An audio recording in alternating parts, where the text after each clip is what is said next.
ഒറ്റപ്പെട്ട ചിറകുകൾ. കഥ എഴുതിയത് വാസൻ വീരച്ചേരി. കഴിഞ്ഞ കുറേ ദിവസമായി നിലയ്ക്കാത്ത മഴ തന്നെയായിരുന്നു. ഇന്നാണെങ്കിൽ പതിവിലും ശക്തിയായി മഴ പെയ്യുന്നുണ്ടെന്ന് പുറത്തുള്ള ശബ്ദം കേട്ടാൽ മനസ്സിലാകുമായിരുന്നു.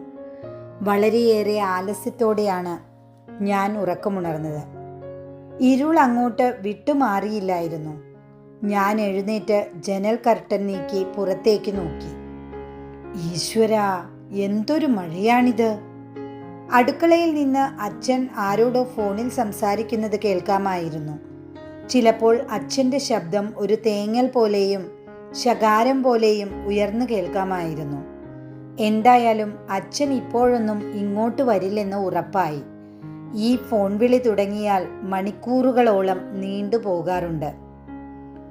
ഞാൻ ജനൽപ്പാളി മെല്ലെ തള്ളി നീക്കി ബാൽക്കണിയിലേക്ക് ഇറങ്ങി നിന്നു.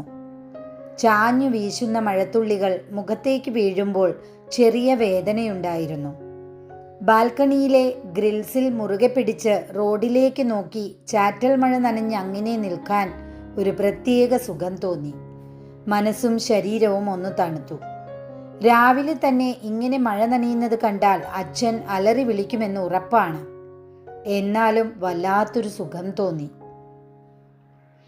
റോഡിൽ ഒരുപാട് നായകൾ മഴ നനഞ്ഞ് ഓടിക്കളിക്കുന്നുണ്ടായിരുന്നു.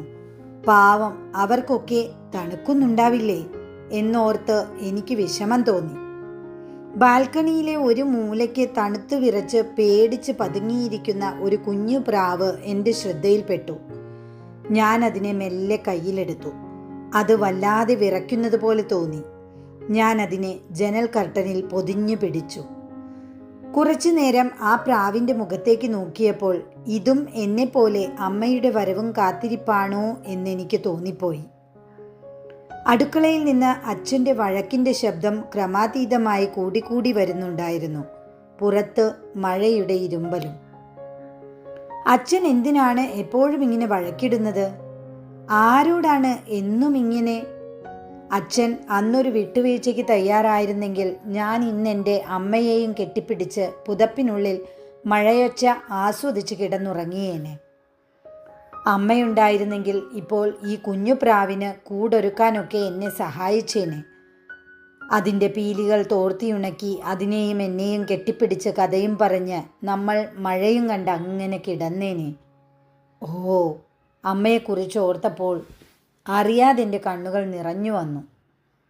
അച്ഛൻ ഒരാൾ മാത്രം കാരണമാണ് എനിക്ക് എൻ്റെ അമ്മയെ നഷ്ടപ്പെട്ടത്. അവർക്കിടയിൽ എന്താണ് സംഭവിച്ചതെന്ന് എനിക്കറിയില്ല.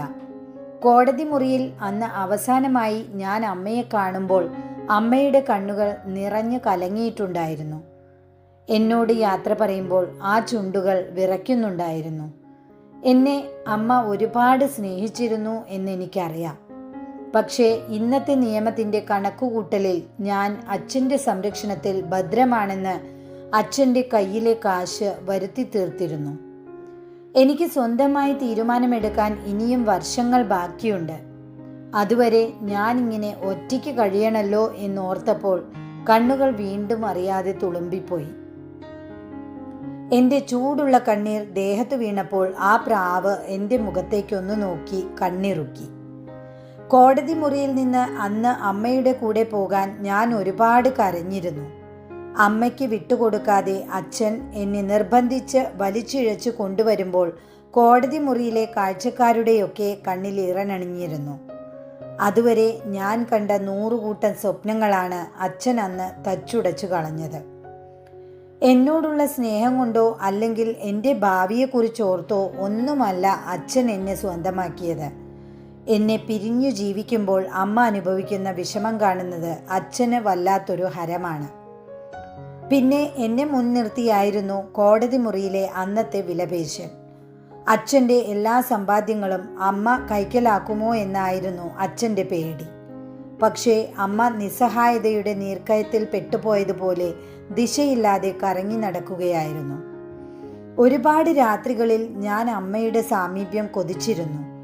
അപ്പോഴൊക്കെ അച്ഛൻ കാണാതെ ബാത്റൂമിൽ പോയി പൈപ്പ് തുറന്നു വെച്ച് കരയാറാണ് പതിവ്. പുറത്ത് മഴ പെടുന്നതിനെ നിലച്ചുപോയി. തണുത്ത ചെറുകാറ്റടിക്കുമ്പോൾ ഇലകളിൽ അവശേഷിച്ചിരുന്ന മഴത്തുള്ളികൾ താഴേക്ക് വീണുകൊണ്ടിരുന്നു. ബാൽക്കണിയിലേക്ക് എവിടെ നിന്നോ 2 പ്രാവുകൾ പറന്നു വന്നു. അവരുടെ കരച്ചിൽ കണ്ടാൽ അറിയാം അവർ ആ കുഞ്ഞിനെയാണ് അന്വേഷിക്കുന്നതെന്ന്. ബെഡ്ഷീറ്റ് കൊണ്ട് പുതഞ്ഞു പിടിച്ചിരുന്ന പ്രാവിനെ ഞാൻ അവർക്ക് മുന്നിലേക്ക് വെച്ചു കൊടുത്തു. പരസ്പരം അവരെന്താണ് സംവദിച്ചതെന്ന് അറിയില്ലെങ്കിലും ഞാൻ നോക്കി നിൽക്കെ അവർ 3 പേരും പുറത്തേക്ക് സന്തോഷത്തോടെ പറന്നുപോയി. 2 പേർക്കും നടുവിലായി പറന്നുപോയ ആ കുഞ്ഞൻ പ്രാവ് ഇടയ്ക്ക് എന്നെ ഒന്ന് തിരിഞ്ഞു നോക്കാൻ മറന്നില്ല. സന്തോഷത്തോടെ പറന്നു പോകുന്ന 3 പേരെയും നോക്കി ബാൽക്കണിയിൽ ഞാൻ അങ്ങനെ നിൽക്കുമ്പോൾ എൻ്റെ കണ്ണുകൾ താഴെ റോഡിൽ ഒരാളെ തിരയുകയായിരുന്നു. എന്നെങ്കിലും കാണുമെന്ന് പ്രതീക്ഷിക്കുന്ന, കാണണമെന്ന് ആഗ്രഹിക്കുന്ന ഒരേയൊരു മുഖം. എന്നെങ്കിലും വരാതിരിക്കില്ല എന്നെനിക്ക് ഉറപ്പായിരുന്നു. നോക്കി നോക്കി നിൽക്കെ മഴ വീണ്ടും ശക്തിയാർജിച്ചു. ആകാശം ഇരുണ്ട് മൂടി വന്നു. കോരിച്ചൊരിയുന്ന മഴയിൽ കാഴ്ചകൾ അവ്യക്തമായി തുടങ്ങി. ഞാൻ ജനൽപ്പാളികൾ പതിയെ ചാരി വീണ്ടും കട്ടിലിൽ കയറി കിടന്നു. അടുക്കളയിൽ നിന്നുയരുന്ന വെറുപ്പിക്കുന്ന ശബ്ദത്തിനേക്കാളും ഉച്ചത്തിൽ പുറത്തുള്ള മഴയുടെ ശബ്ദം മുഴങ്ങി കേട്ടു തുടങ്ങി.